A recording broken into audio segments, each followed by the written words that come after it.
오늘은 너희는 그리스도의 편지라 라는 제목으로 말씀을 전하도록 하겠습니다. 오늘 우리가 읽은 이 고린도 후서가 쓰여진 그 배경이 있습니다. 아주 중요한 그 목적이 하나 있습니다. 그게 뭐냐면은 바로 사도 바울이 이 자신의 그 사도권에 대해서 변호하기 위하여 이 고린도 후서가 쓰여졌다는 것이죠. 그 사도행전 18장에 보시면은 이 그 사도 바울이 고린도에서 여러분이 잘 아시는 브리스길라와 아굴라, 믿음의 아주 참 모델이 되는 부부죠. 이 부부를 만나가지고 고린도에서 복음을 전하면서 1년 6개월 동안 복음을 전하는 가운데에 고린도 교회가 세워지게 됩니다. 그러니까 고린도 교회의 개척자인 셈이죠. 그리고 나서 이 바울은 또 다른 곳으로 이제 전도 여행을 떠나게 되죠. 근데 얼마 뒤에 이 디도라는 그 이제 바울의 제자와 같은 사람을 통해서 이 고린도 교회의 그 소식을 듣게 되는데 이상한 소문을 듣게 되는 것이죠. 그 무슨 내용이냐면은 이제 고린도 교인들이 이 사도 바울을 의심하는 거예요. 사도 바울은 예수님과 함께 다닌 적이 한 번도 없지 않느냐? 그게 무슨 사도냐? 응? 바울은 가짜가 아니냐? 그가 전한 복음이 그 엉터리가 아니냐? 그러면서 이 사도 바울을 의심하고 사도 바울을 비판하기 시작하는 것입니다. 이 사도 바울이 이 얘기를 들었을 때에 얼마나 참 놀랬겠습니까? 얼마나 황당하고 심지어 얼마나 이 분노가 일어났겠습니까? 내가 정말로 목숨을 걸고 세웠던 이 교회, 이 교인들이 나를 그렇게 생각하다니 어떻게 그럴 수가 있을까? 참 배신감도 아마 느꼈을 거예요. 근데 나중에 알고 봤다니까 이 고린도 교인들 스스로 그렇게 생각한 것이 아니라 이 사도 바울을 아주 미워하고 사도 바울을 질투하고 사도 바울이 전하는 그 예수의 복음에 대해서 아주 거부감을 느끼는 그런 율법주의자들, 거짓 교사들이 이 고린도 교회에 들어가지고 사람을 선동하기 시작한 거예요. 교인들을 아주 그냥 거짓되게 가르친 거예요. 그것 때문에 결국 이렇게 됐다는 것을 이제 알고서 이 문제를 해결하기 위해서 결국 고린도 후서를 쓴 것인데, 우리가 먼저 알아야 될 것은 사도 바울이 이 자신의 그 사도권, 내 사도가 이 사도라고 하는 이 직분이 하나님이 주신 것이다. 이거를 이제 그 정당하다는 것을 주장하는 내용이 쭉 나옵니다. 고린도후서에. 근데 바울이 이렇게 주장하는 이유는 단지 그냥 어떤 그 땅바닥에 떨어진 자기의 명예를 회복하기 위함이 아니라는 것이죠. 단순히 그냥 자존심의 문제가 걸려가지고 이렇게 뭐 자기를 변호하는 것이 아니라 더 중요한 목적이 있었죠. 자기의 이 사도권이 의심이 되면은 그 순간부터 그동안 애써 키웠던 이 고린도 교회가 무너질 위기에 처할 수 있기 때문에 사도 바울이 부인이 되면은 그동안 고린도 교인들이 들었던 이 복음이 부인이 되는 거예요. 그 근본이 흔들리는 것이기 때문에 그거 회복하기 위해 가지고 바울이 지금 열심히 이 고린도 후서를 통해서 자기의 사도권을 변호하고 있다는 것을 우리가 먼저 이해할 필요가 있습니다. 오늘 그 1절에 그 추천서라는 그런 단어가 나옵니다. 추천서. 추천서가 뭡니까? 이 어떤 사람을 잘 모를 때에 그 제3자가 이렇게 소개시켜 주는 거죠. 이 사람은 써도 괜찮다. 이렇게 만들어지는 그런 문서가 이제 추천서입니다. 요즘 말로 하면 어떻게 자기소개서 뭐 이런 것도 되겠죠.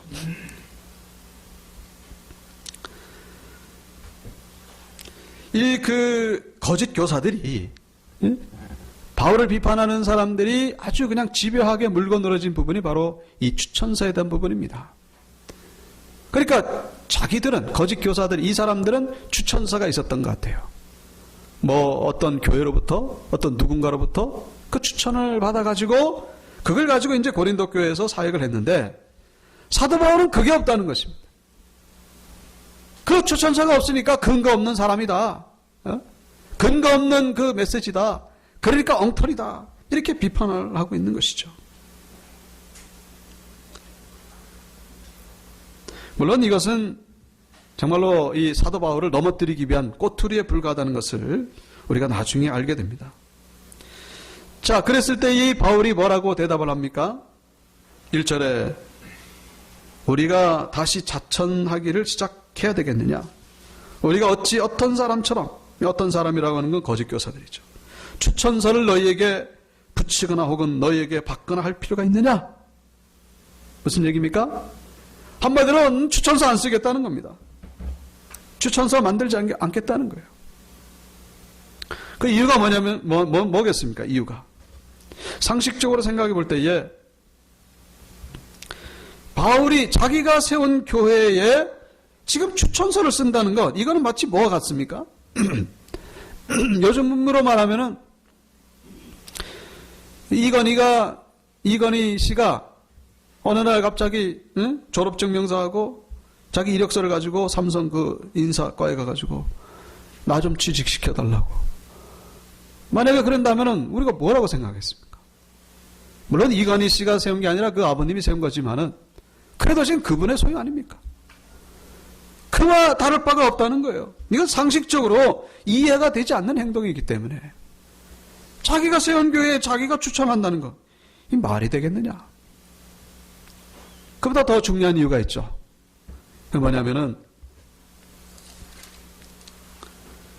진정 여기 5절에 보시면은 그런 말씀이 나옵니다. 우리가 무슨 일이든지 우리에게서 는 것같이 스스로 만족할 것이 아니 우리의 만족은 오직 하나님으로부터 나느니라. 이 만족이라고 하는 말은 다른 말로 자격이라는 얘기예요. 우리의 자격, 우리가 이렇게 사도로서 복음을 전하는 자격은 사람이 우리 스스로 만들어낸 것이 아니라 하나님이 우리에게 허락하신 것이다. 지금까지 사도 바울은 성령의 충만한 가운데에 수많은 환자를 살리고 또 수많은 교회를 세우고 놀라운 강력한 성령의 역사를 체험했던 사도 바울이었습니다. 너무나도 분명한데 어찌 그 거짓 교사들이 그 주장하는 것, 그것 때문에 내가 대응하기 위해 가지고 거기에 반응하기 위해서 내가 추천서를 쓰겠느냐? 그럴 가치가 없다는 거예요. 그것 때문에라면 내가 추천서 아무리 해봐라, 난 추천서 안 쓴다는 거예요. 쓸 필요가 없다는 것이죠. 그런데 이보다 더 중요한 이유가 바로 2절에 나옵니다. 추천서를 쓰지 말아야 되는 이유 뭡니까? 2절에 너희는 우리의 편지라. 이 편지가 다른 말로 추천서예요. 너희가 바로 우리의 편지다. 우리의 추천서다. 너희가 우리의 추천서인데 무슨 또 이거보다 더 분명하고 살아있는 추천서가 있느냐? 그런 문서로 만드는 그런 추천서보다 살아있는 추천서가 여기 있는데 무슨 추천서가 필요하느냐? 만들 필요가 없다. 여러분, 고린도 교인들 바울이 복음 전하기 전에 어떤 사람들이었습니까? 막 나가던 사람들이었죠. 완전히 그냥 죄 가운데 빠져가지고 저 죄악을 심판을 향해 나가던 구원받지 못했던 사람들이었습니다. 그 중에는 완전히 알코올 중독자도 있었을 것이고 정신병자도 있었을 것이고 물론 또 고위층도 있었을 것이겠습니다만 뭔가 잡동사니 사람들, 중구난방의 사람들. 근데 지금 어떻게 됐습니까? 지금 모여서 예배를 드리고 있고 지금 모여서 그리스도의 교제를 나누고 있고 지금 모여서 교회를 세우고 있습니다. 이거 하나만으로도 이거보다 더 분명한 추천서가 어디 있겠느냐 하는 것이죠. 그러니까 바울이 그 사람들에게 반응할 이유가 없다는 거예요. 추천서를 쓸 이유가 없다는 것이죠. 그리고 특별히 이 추천서는, 이 성도들은 하나님의 영으로 쓴 추천서이요, 종이가 아니라 마음판에 새겨진 추천서이기 때문에 더더욱 쓸 필요가 없다라고 말하고 있는 것을 볼 수가 있죠. 자, 오늘 이 말씀의 제목, 너희는 그리스도의 편지라. 바로 오늘 우리에게 주시는 말씀으로 받아야 될 줄로 믿습니다. 사도 바울이 고린도 교회에 주는 말이 아니라 바로 여러분에게 온육교회에 주시는 말씀으로 받아들여야 된다. 너희는 그리스도의, 온육교회 성도들은 그리스도의 편지라. 이게 무슨 말입니까? 첫째는 우리 모두가 다 그리스도 예수께 속한 하나님의 거룩한 백성들이라는 사실을 잊어서는 안 된다라는 것을 말씀합니다. 우리의 소속이 어디라고요? 예수 그리스도라는 거예요. 우리의 소속은 세상이 아니라 예수 그리스도. 세상이 아니라 교회라는 거예요. 교회. 여기서 벗어나면은 안 된다는 것입니다. 우리의 정체성.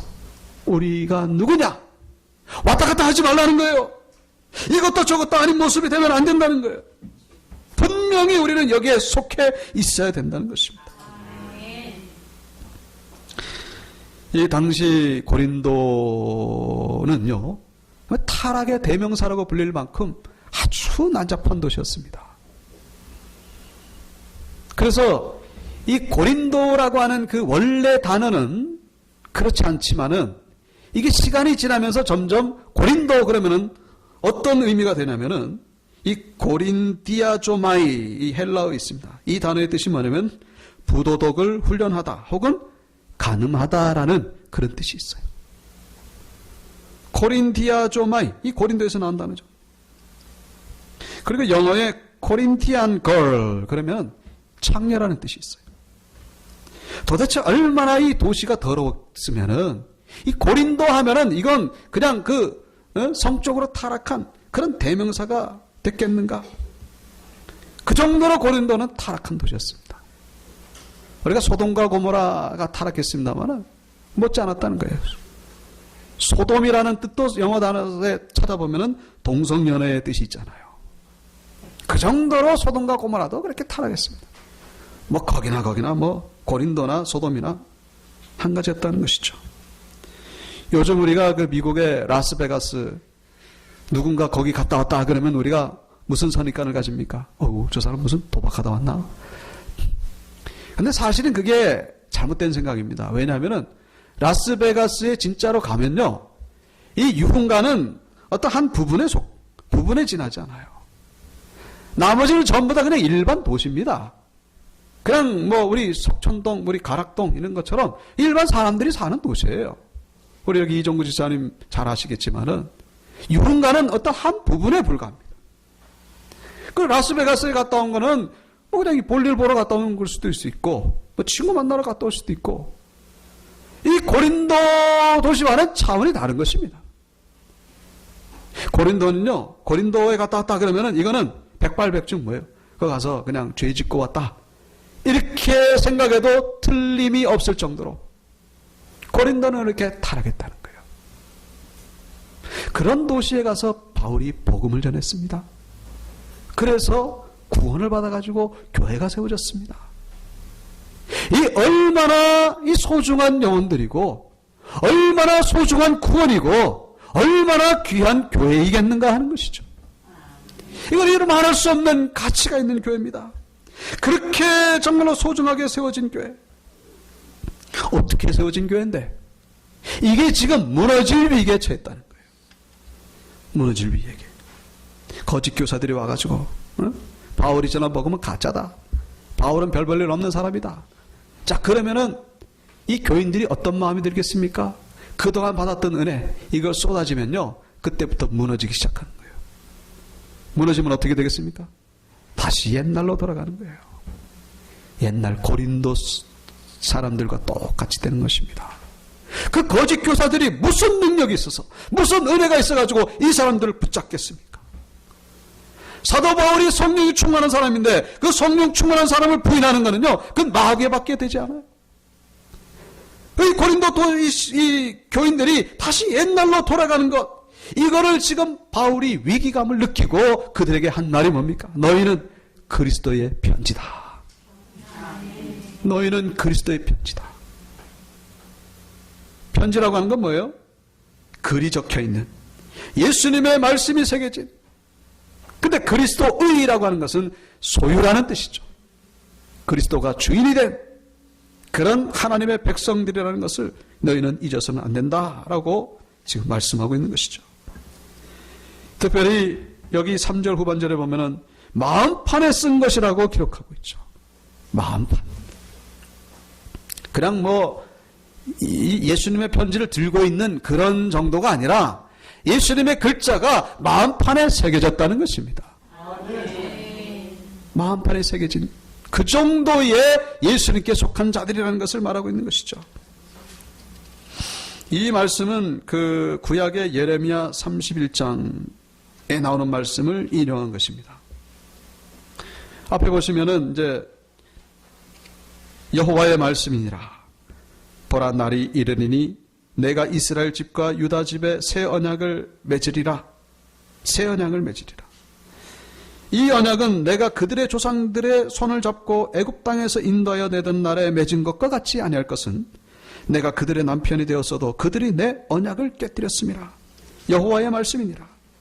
그러나 그날 후에 내가 이스라엘 집과 맺을 언약은 이러하니 곧 내가 나의 법을 그들의 속에 두며 그들의 마음에 기록하여 나는 그들의 하나님이 되고 그들은 내 백성이 될 것이라. 여호와의 말씀이니라. 이게 무슨 내용이냐면은 이 예레미야가 이제 전한 메시지죠. 예레미야 때는 이제 이스라엘 백성들이 바벨론으로 포로로 잡혀가는 그런 시대입니다. 왜 포로로 잡혀가죠? 이스라엘 백성들이 범죄했기 때문에. 범죄했다는 건 뭡니까? 하나님과의 그 계명을 깨뜨려 버린 거예요. 모세 때에 주어진 그 계명을 깨뜨렸다는 것이죠.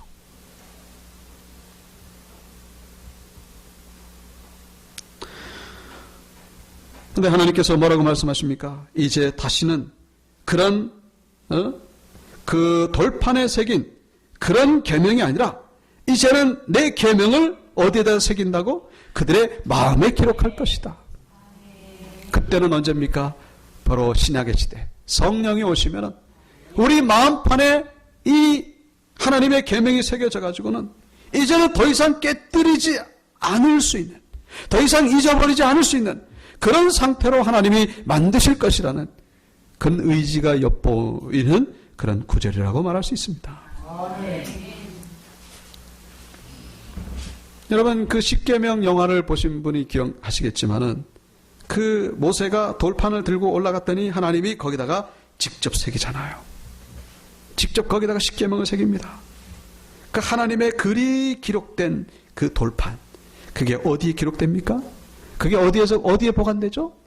그 십계명 돌판은 그 거룩한 지성소에 보관되었던 것을 우리가 기억할 수가 있죠. 돌멩이라도 하나님의 말씀이 기록된 것이라면 지성소에 보관이 되는데 하나님의 말씀, 성령으로 하나님의 말씀이 새겨진 우리가 어디에 있어야 되겠는가 하는 것을 우리가 생각해 볼 수가 있다는 것이죠. 우리는 돌멩이보다 귀한 존재라는 것입니다. 우리가 바로 지성소에 있어야 될 사람들이라는 거예요. 여러분이 예수 그리스도를 믿는 순간에 성령으로 인침을 받았다는 사실을 기억하시길 바랍니다. 우리는 세상에서 그렇게 더럽게 지내야 될 그런 존재가 아니라 우리는 이제 지성소에서 하나님께 영광 돌리는 존재라는 사실, 그런 존재로 변화됐다는 사실을 기억하시기 바랍니다. 우리가 삶이 힘든 이유가 뭡니까? 우리가 있어야 될 곳에 있지 아니하고 우리 잊지 말아야 될 곳에 있기 때문에. 쉽게 생각해가지고 모세가 돌판을 받았어요. 그 거룩한 돌판, 이거를요 시궁창에다 갖다 버렸습니다. 그거를 보신 하나님의 마음이 어떻겠습니까? 그 돌판을요 저 화장실에다 갖다 버렸어요. 여러분 하나님 어떻게 생각하시겠습니까? 많은 그리스도인들이 지금 그런 모습으로 살아가고 있다는 거예요. 거룩한 십계명을요 지금 저 술판에다 갖다 버리고 도박판에다 갖다 버리고 그러고 있어요. 그러니 복을 받겠는가 하는 것이죠. 그러니 하나님의 은혜를 받겠는가. 계시록 14장에 가보시면은 14만 4천 명 이야기 나오죠. 그 유명한 14만 4천 명. 그 14만 4천 명 그 사람들의 이마에 공통적으로 뭐가 이렇게 써 있어요. 예? 거기 어린 양의 이름이 새겨져 있고, 그리고 또 하나님 아버지의 이름이 거기 써 있어요. 14만 4천 명은 똑같이 다. 그리고 이름이 없는 사람은 없어요. 다 있습니다. 그게 무슨 의미일까요? 여러분, 우리가 초등학교 때 기억납니다. 초등학교 딱 들어가면요, 물건마다 다 뭐를 써요? 이름을 씁니다. 지우개도 이름 쓰고, 연필에다가도 이름 쓰고, 필통에도 이름 쓰고, 책가방에도 이름 쓰고. 왜요? 이게 내 거다, 그런 얘기죠. 여러분, 그렇게 생각하시면 돼요. 이마에 아버지의 이름이 딱 새겨져 있다. 이건 뭐예요? 이 사람은 누구의 것이다? 아버지의 것이다. 이 사람 누구의 소유다? 예수 그리스도의 소유다. 우리가 예수 그리스도를 믿는 순간에 우리 이마에, 눈에는 안 보이지만은 이 이름이 새겨진다는 사실을 기억하시기 바랍니다. 여러분의 이마에 그게 새겨져 있어요. 믿습니까? 그래서 그 이름이 새겨진 사람은 그런 모습이 당연히 나오게 돼 있어요.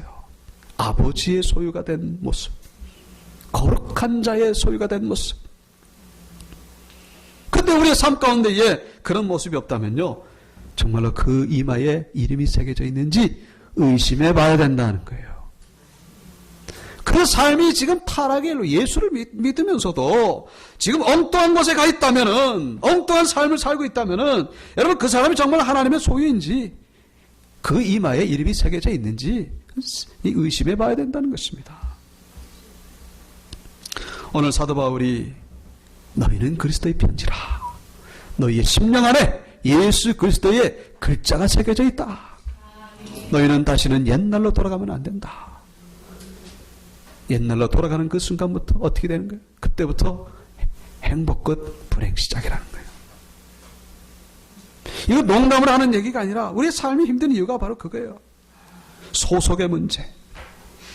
우리가 지금 어디에 속해 있느냐? 이것도 아니고 저것도 아니고. 박쥐 아시죠? 영적인 박쥐. 이거는 포유류도 아니고, 이거는 뭐 조류도 아니고, 이거 어디에 속해 있는지. 그러니까 동굴 속에, 어둠 속에 깜깜한 데 있어가지고, 이것도 아니고 저것도 아니고. 여러분, 소속을 분명히 하는 여러분들 되시길 축원합니다. 우리의 삶을 통해서 소속을 분명히, 소속을 밝혀라, 이 얘기죠. 소속을 밝혀라. 소속이 분명할 때에, 그러면 하나님이 우리의 삶을 책임져 주실 줄 믿으시길 바랍니다. 하나님의 소유를 하나님이 그냥 내버려 두시겠는가 하는 것이죠.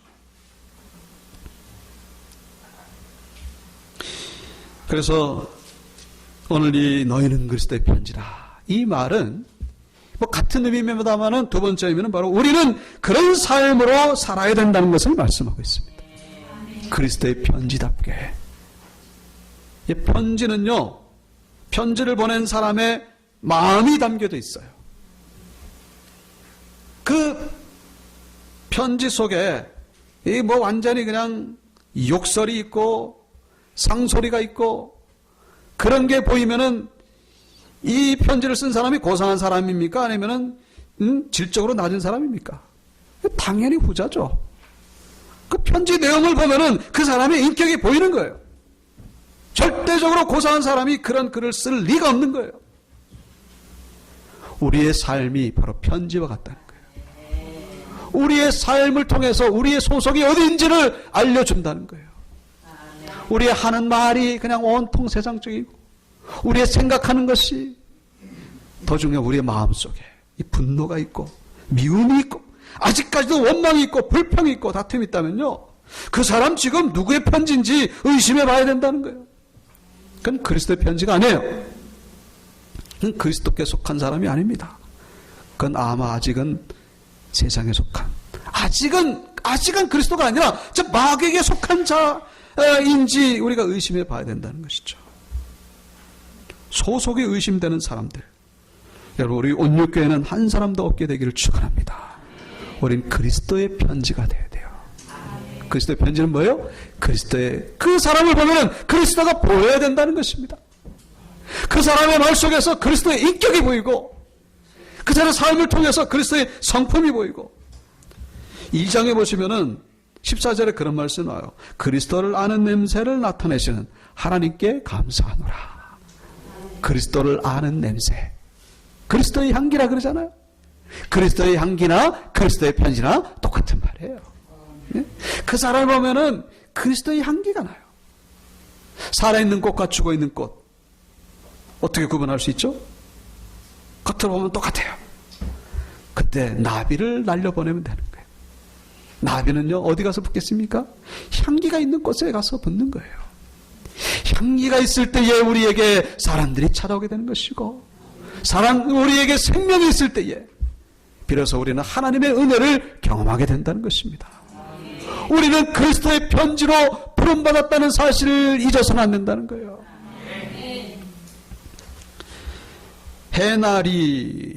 해나리라고 하는 청년이 있습니다. 이름이 원래 리해나인데 이게 영어식 이름으로 이름 먼저 얘기하고 이제 성을 뒤에 해서 해나리라고 해요. 그래서 해나리 그렇게 부릅니다.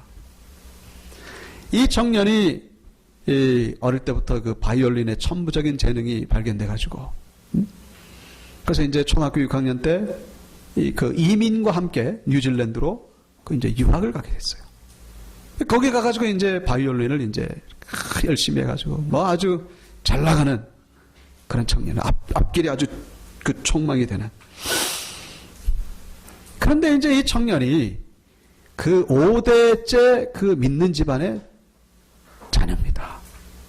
아주 믿음의 가문이죠. 그런데 유독 이 친구는 마치 돌연변이처럼 신앙과는 아무 상관이 없는 그런 삶을 사는 거예요. 바로 위에 부모님들도 그렇게 열심히 신앙생활을 합니다. 이 친구는 뭐 완전 신앙과는 담을 쌓았죠. 그러니까 뭐 술, 담배는 기본이고, 그리고 외롭다는 이유, 이 핑계를 가지고 그냥 뭐 아주 방탕한 생활을 하는 거예요. 그리스도의 편지입니까? 아니죠. 마귀의 편지죠. 세상의 편지고. 결국 하나님께서 이 청년에게 다가오기 시작했습니다. 찾아오셨어요. 간섭하기 시작했습니다. 대학교 2학년 때 졸업 연주회를 이렇게 막 열심히 연습하고 있는데 갑자기 왼손이 마비가 된 거예요. 이 바이올리니스트에게 있어가지고 왼손은요, 이거는 생명이에요, 생명. 오른손보다 더 중요합니다. 오른손은 활을 켜는 거지만은 왼손은 이걸 잡아야 되잖아요. 와르락 내려가면서. 아주 기교 있는 사람들 보면 손이 뭐 얼마나 빨리 움직이는데. 근데 마비가 됐으니 뭘 하겠습니까? 완전히 사형 선고를 받은 거예요. 그럼 아무것도 못하는 거예요. 이 바이올린을 통해서 자기 정체성을 알았던 이 친구인데 바이올린을 못하니까 뭐 그냥 완전히 모든 게 스톱이 된 거죠. 그러니까 그냥 뭐 울면서 그동안 마시던 술을 덮어 마신 거예요. 더 그냥 세상적으로 막 술 마시고 그냥 막 눈물 흘리고. 어머님이 다행스럽게 교회 가가지고 성도들에게 중보기도를 부탁한 거예요. 내 딸이 지금 이런 상황에 서 있으니까. 그러니까 교인들이 막 중보기도 하는데 본인은 정작 기도를 안 하는 거예요. 그러니까 교회 집사님이 하다 보다 해가지고, 해나야, 너가 기도해야 된다. 너가 기도해야 하나님이 응답하신다. 근데 그나마 다행스럽게 희미하게 이게 이제 주님의 음성으로 들리기 시작한 거예요. 어떻게 보면 인간적으로 지푸라기라도 잡아보자는 어떤 그런 심정이겠죠. 그래서 결국 그때부터 교회에 나오기 시작했어요. 새벽 예배를 나오기 시작했습니다. 할렐루야. 새벽 예배를 나가기 시작했습니다. 참 대단한 거죠. 완전히 그렇게 살던 친구가 새벽 예배를 나가는. 근데 2년 동안 나갔습니다. 새벽 예배를 2년 동안 나가는 가운데에 하나님이 만나 주셨습니다. 어느 날 몸을 움직일 수 없을 정도로 하나님께서 크게 임재해 주셨는데 계속 떨림이 멈추지 않았습니다. 그리고 마음 가운데에 해나야 내가 너를 사랑한다. 이때까지 널 기다려왔다. 이런 음성을 듣고 너무나 죄송해서 매일 회개하고 통곡하며 기도했습니다. 그렇게 간증하는 것을 보게 되는데, 그리고 나서 이제 완전히 새 사람이 되고 술 끊고 기쁨과 감동으로 주님을 찬양하는 귀한 자녀가 됐습니다. 변화된 모습을 통해서 이 술 친구들 변화해가지고 그 친구들도 예수를 믿게 됐다는 거예요. 근데 아직 여전히 팔은 마비가 됐죠. 근데 어느 날 부흥회에 참석했습니다. 부흥회에 참석했는데 말씀을 듣는 가운데에 믿음이 생기기 시작한 거예요. 근데 그 부흥 강사님이 선포하시다는 거예요. 너의 팔은 회복될 것이다. 뭐 안수하고 그게 아니라 그냥 말씀으로 선포했다는 거예요. 근데 그 말씀을 아멘으로 받아들였다는 거예요. 아멘으로 받았는데 놀라운 것은 이 팔이 회복이 되더라는 거예요. 1년 동안 백방으로 병원을 찾아다니고 고치려고 해 얼마나 애를 썼겠습니까? 아무 소용이 없었는데 그 말씀을 아멘으로 받아들이는 가운데에 이 팔이 회복이 되고, 놀라운 것은 이때부터 그의 가치관이 바뀌기 시작했습니다. 그동안 자기의 그 성공을 위해서, 자기의 명을 위해서 그냥 바이올린을 그렇게 켰는데 이제는 오직 하나님의 영광을 위해서, 하나님의 나라를 위해, 하나님을 알리기 위해서, 예수 그리스도를 알리기 위해서 그때부터 완전히 바뀌게 된 거예요. 그래가지고 바이올린도 전자바이올린을 바꾸고 교회, 군부대, 중고등학교, 대학교 다니고 찬양하고 간증하고 남북평화재단 홍보대사, 월드비전 홍보대사, 전 세계를 다니면서 복음을 전하고 있습니다. 그러면서 그럽니다. 무대 올라갈 때마다 하나님 도움 없이는 안 되는 사람인 것을 너무나 잘 알기에 하나님을 항상 의지하면서 하나님이 선물하신 거다, 허락하신 거다 생각하면서 겸손하게 나아가려고 합니다. 2년 동안의 광야의 시간이 저에게는 축복의 시간이었습니다. 할렐루야. 완전히 세상의 편지였던, 그 지저분한 편지였던 이 청년이 완전히 그리스도의 편지로 바뀌게 된 것을 우리가 볼 수가 있습니다. 여러분, 하나님은요, 우리가 그리스도의 편지가 되기 위해서 고난을 허락하신다는 사실을 기억하시기 바랍니다. 우리는 고난을 통해서, 그 시간을 통해서 우리는 비로소 그리스도의 편지로 변화가 된다는 것입니다. 그리스도의 편지가 될 때까지, 우리의 삶을 통하여 예수의 영광이 될 때까지 하나님이 우리를 간섭하시고 인도하신다는 사실을 잊어서는 안 된다는 것입니다. 말씀을 마치겠습니다. 우리는 모두가 다 그리스도의 편지로 부름받았고, 그리고 그런 사명이 주어졌다는 것을 기억하시고, 그래서 예수 그리스도를 증거하심으로 하나님의 축복과 은혜를 경험하는 모두가 되기를 주의 이름으로 축원합니다. 다 같이 일어나셔